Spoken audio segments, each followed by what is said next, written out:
Estadão Notícias. A corrupção chegou ao ponto tal no Brasil que eu comparo com aquele paciente acometido de câncer. O médico tem que amputar o corpo e deixar o dedo. E nós sabemos que a origem desse câncer são as indicações políticas. São as indicações políticas. São as indicações políticas. A retórica de combate à corrupção, uma das marcas da ascensão de Jair Bolsonaro, começa a ficar seriamente manchada. Sob a alegação de que quem manda é ele... Quem manda sou eu. Eu tenho poder de veto, ou você é um presidente banana agora? O presidente interferiu em 3 órgãos que, de alguma maneira, têm colocado a família Bolsonaro em focos de investigação. Assim se deu na Polícia Federal. Minimizou hoje uma eventual interferência dele na substituição do superintendente da Polícia Federal. Com o anúncio da troca do superintendente do Rio e na Receita Federal, também com substituições em postos de comando em áreas de influência de Bolsonaro, no estado fluminense. O COAF, estopim do escândalo que envolve o filho do presidente, o senador Flávio Bolsonaro, do PSL do Rio. Então, é o que eu falo, muitas vezes... Só de chamar para tentar explicar uma coisa sem essa velocidade, sem esse afã de querer denunciar, já pré-julgar... Também já mudou de nome e vinculação, agora dentro da estrutura do Banco Central e batizado de UIF, Unidade de Inteligência Financeira. Afinal, Bolsonaro compromete a independência desses órgãos com o único intuito de proteger Flávio? Quais podem ser as consequências políticas? Eu sou o Gustavo Lopes e este é o Estadão Notícias, que hoje analisa as diversas frentes desse tema, com as participações do editor do broadcast Fernando Nakagawa, da repórter de Brasília Adriana Fernandes e do professor da FGV, Michael Moalen. Quando se trata de um órgão de Estado que tem competências que envolvam investigação e fiscalização, em geral a boa política é insular, é proteger da interferência política. São as indicações políticas. Estadão Notícias. Conheça o lado private da XP, que une a solidez financeira de uma marca global com o dinamismo de um family office. O resultado é uma experiência exclusiva, acompanhada dos melhores profissionais de investimentos do mercado e na gestão de grandes fortunas para a preservação e aumento do seu patrimônio. Conte com serviços de gestão ativa de patrimônio. Por aqui, nossos profissionais traduzem temas econômicos relevantes para produtos de investimento, oferecem o acompanhamento necessário para montar uma estratégia de planejamento sucessório e consideram o cenário global como base. Acesse xpprivate.com.br. Estadão Notícias. Pretendemos tirar o COAF do jogo político. Pretendemos evitar tudo onde tem a política, mesmo tendo bem intencionado, sempre sofre pressões de um lado ou de outro. Quer evitar isso daí. Não há desgaste para mim nem para o Moro. O COAF lá, não. Porventura, caso vá para o Banco Central, vai fazer seu trabalho sem qualquer suspeição de favorecimento político. E assim, o COAF foi para o Banco Central e não apenas isso, trocou de nome e agora passa a se chamar Unidade de Inteligência Financeira.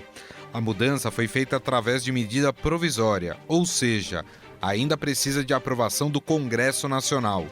Um breve histórico. O COAF passou a existir em 98, criado junto com a Lei de Lavagem de Dinheiro. A partir daí, setores econômicos como o Banco Central são obrigados a comunicar operações suspeitas de clientes ao COAF, que vai monitorar, analisar e produzir relatórios que abastecem investigações de crimes financeiros pelo país. Mas voltando à mudança e agora tratando o COAF com o seu novo nome, a Unidade de Inteligência Financeira ficará a cargo do presidente do Banco Central, Roberto Campos, que já designou o servidor aposentado do BC, Roberto Leal, para comandar o órgão. O presidente Jair Bolsonaro diz que confia no trabalho que será desenvolvido dentro do banco. Vai ficar totalmente nas mãos do Roberto Campos. Eu acredito no Roberto Campos, está fazendo um bom trabalho, tá certo? E confiar nas pessoas. Então eu acho que a questão Está resolvida a questão do COAF. O ministro da Justiça, Sérgio Moro, que lutou para ter o IFE atrelado à sua pasta, também mostrou confiança no trabalho do Banco Central. No fundo, a estrutura do COAF permanece a mesma.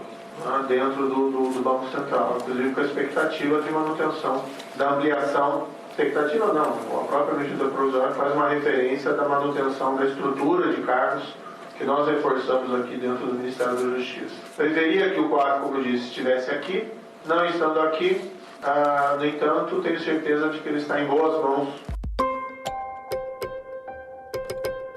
Mas o que muda com a ida da Unidade de Inteligência Financeira do Ministério da Economia para o Banco Central?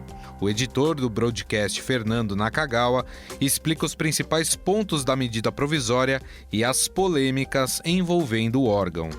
O principal órgão do governo para o combate à lavagem de dinheiro deixou o Ministério da Economia e passou a ser parte do Banco Central.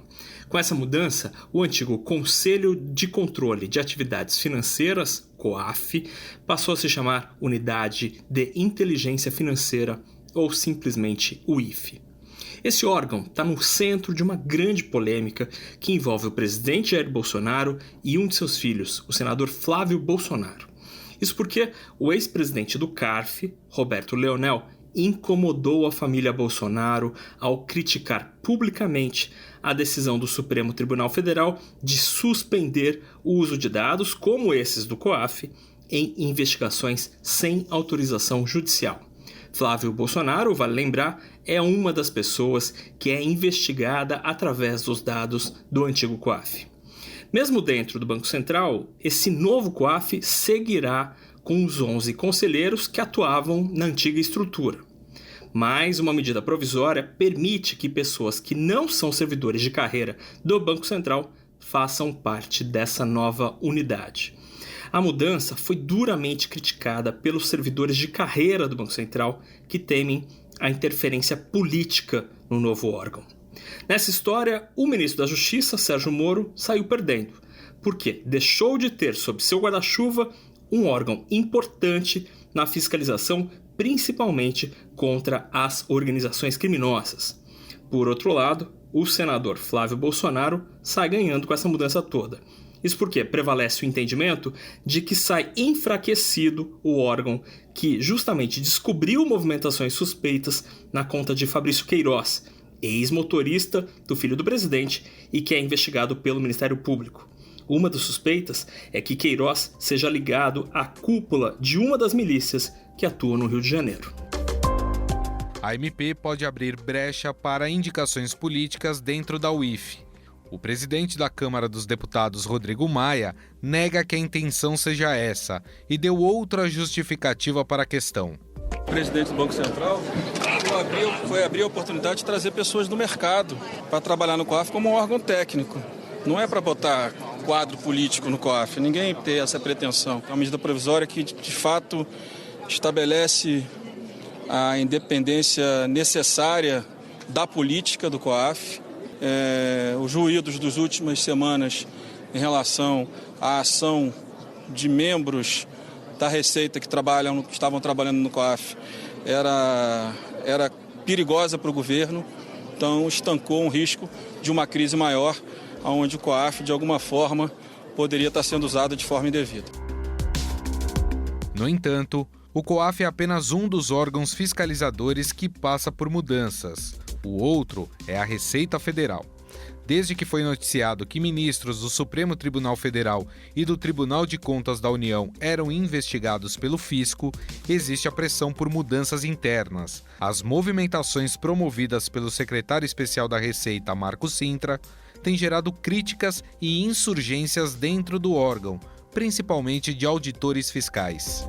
Há toda uma casta de pessoas poderosas no Brasil querendo se blindar contra a fiscalização. Contra isso, nós nos insurgimos. Também nos insurgimos contra a ameaça de ingerência política na Receita Federal. Estão querendo autarquizar o órgão, transformar numa agência com cargos de livre nomeação, exoneração, botar gente de fora no órgão. E já vimos o que isso acontece em outras agências. Para falar sobre o clima dentro da Receita Federal, convidamos a repórter do Estadão em Brasília, Adriana Fernandes. Bom, Adriana, o que a gente tem visto, pelo que a gente tem lido, é que há uma pressão de todos os lados em cima do secretário da Receita, o Marcos Cintra, para que essas mudanças sejam promovidas no órgão. Parece que o governo quer não é o que os auditores querem. O que está acontecendo ali dentro da Receita, Adriana? A principal preocupação, Gustavo, é que não haja ingerência política na forma de atuação, de fiscalização da Receita Federal.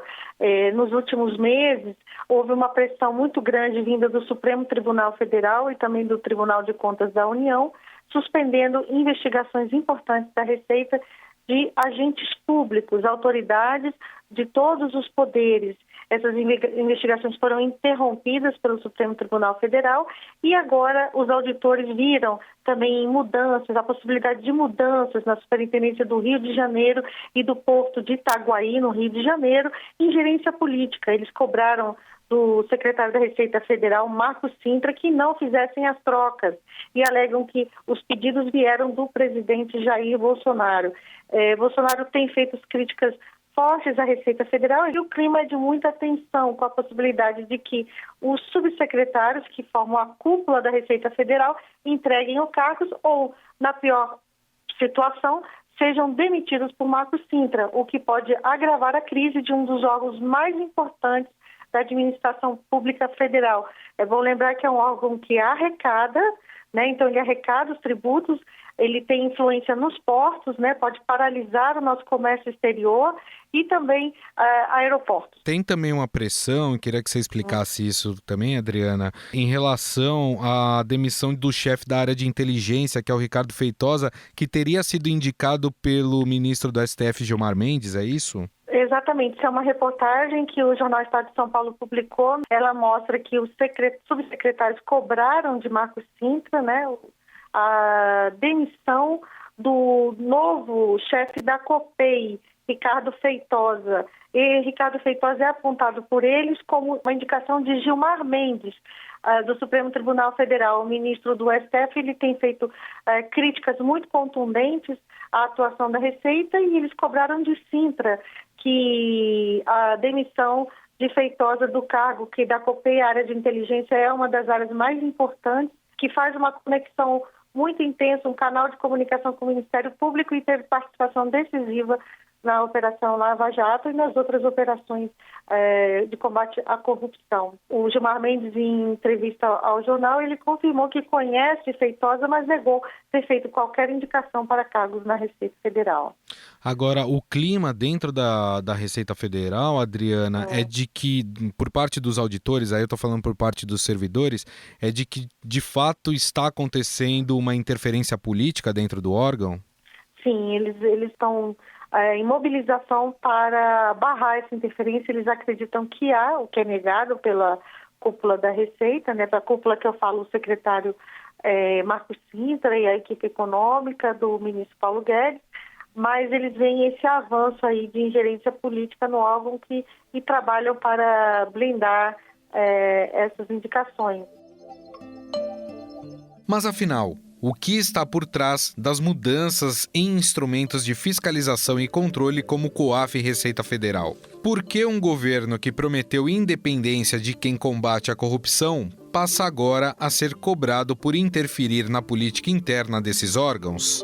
Para o professor de Direito da Fundação Getúlio Vargas e analista político Michael Moalen, mesmo que essas mudanças não atrapalhem o andamento do trabalho dessas instituições, a aparente ingerência por parte do governo pode gerar dúvidas sobre a atuação dos órgãos.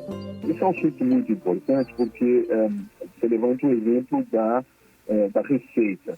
A Receita é um capítulo importante, mas eu incluiria apenas para fim de raciocínio também o caso da Polícia Federal, de maneira um pouco diferente, mas trazendo a raiz do mesmo problema, o caso da Comissão de Anistia.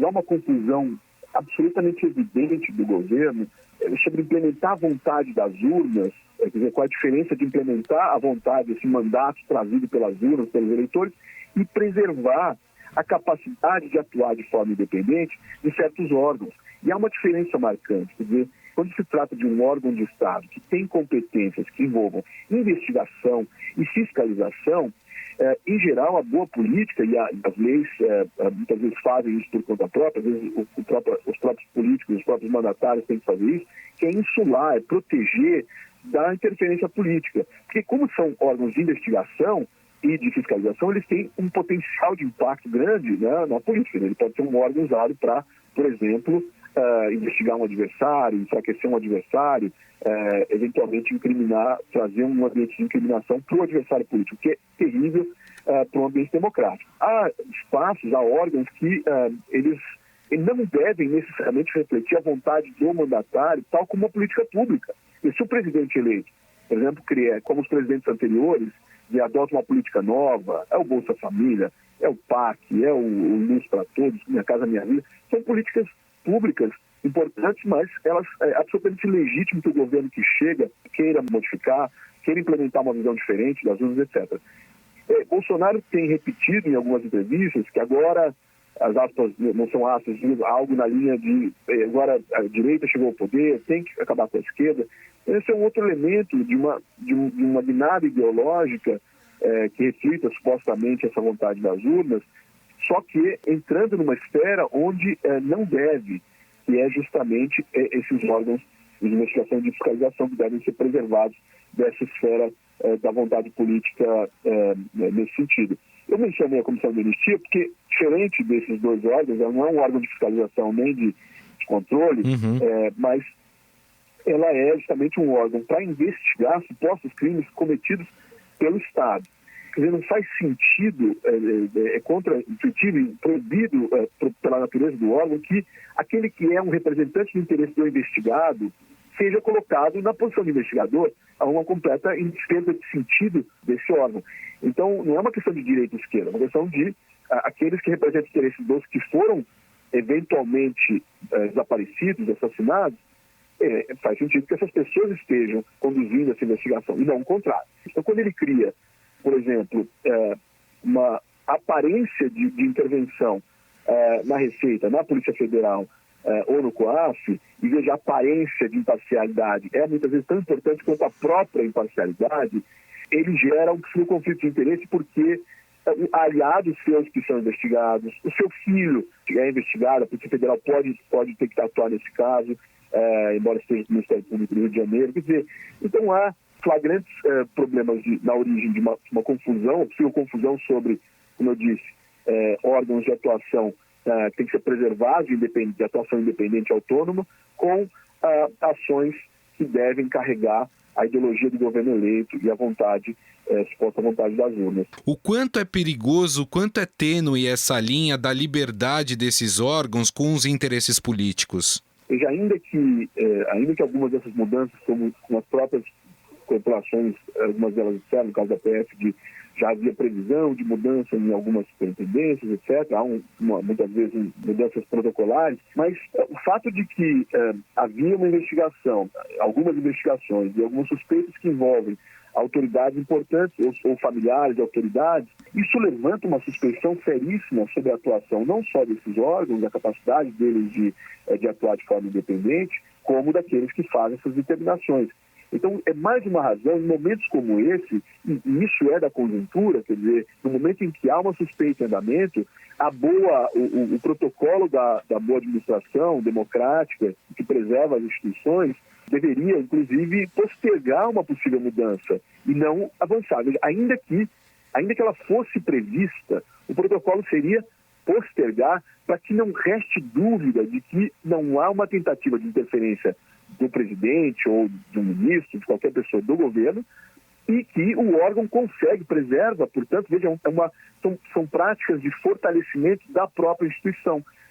Me parece que ao fim desse episódio da Polícia Federal e do COAF, esses dois órgãos, ainda que ao fim e ao cabo não tenham interferências políticas, haverá dúvida. Uma parte da população, da imprensa, provavelmente passará a suspeitar mais. E vejam que são dois exemplos de dois órgãos que têm uma boa imagem pública. São órgãos da Polícia Federal, é uma polícia de excelência, muito diferente das críticas comuns que se fazem às polícias militares civis dos estados. Então há uma imagem a ser zelada e uma imagem que corresponde a uma prática desses órgãos que, portanto, vai ser colocada em xeque. Então a boa prática levaria, como eu disse, inclusive, se há uma suspeita de que há uma investigação, há uma suspeita em curso que envolve uma autoridade alta da República e que, portanto, qualquer troca pode sugerir conflito de interesse, pode sugerir intervenção, aí sim me parece que o correto seria preservar, se fosse possível, claro, a mesma equipe. Mas a mudança do COAF para o Banco Central, isso ocasiona algum problema em relação ao trabalho do órgão? Essa é uma mudança que pode ocasionar algum enfraquecimento da atuação, a depender de outros fatores. A mudança em si, veja, quando houve o primeiro momento, a primeira rodada desse debate sobre o COAF permanecer no Ministério da Fazenda, ser transferido para o Ministério da Justiça, ali especulava-se se era ou não um enfraquecimento, se era uma derrota da agenda de combate à corrupção. E claro que a mera mudança administrativa, ela não é suficiente para determinar se o órgão será mais fraco ou menos capaz de investigar. A sua estrutura de investigação, se mantida, e aí a gente está falando do número de pessoas, de agentes envolvidos, de indivíduos, de funcionários, e principalmente a sua competência, se houver uma mudança das capacidades, daquilo que é do mandato e da atuação desse órgão. Essas são as grandes questões por trás que devem ser respondidas. Qualquer mudança, e é importante que a sociedade debata e levante a dúvida sobre o risco de enfraquecimento. Mas, no primeiro momento, a mera mudança ela não é suficiente para indicar o órgão tem que continuar sendo capaz de atuar, primeiro, com independência, e os agentes que estarão, os agentes políticos, os indivíduos que estarão por trás desses protocolos, que o COAF tem protocolos e também uma agenda reativa, quando solicitado por órgãos de investigação. Então, essas duas agendas, os protocolos automáticos, têm que continuar existindo e, quem sabe, ampliados. Bom, nós conversamos com o professor da Fundação Getúlio Vargas, da Direito Rio, Michael Moalen, ele que nos falou um pouco mais, fez uma análise aí em relação a essas mudanças feitas em órgãos de fiscalização e controle como o COAF e a Receita Federal. Professor, mais uma vez, muito obrigado pela sua atenção, obrigado pela entrevista. Obrigado a vocês, é um prazer falar com o podcast.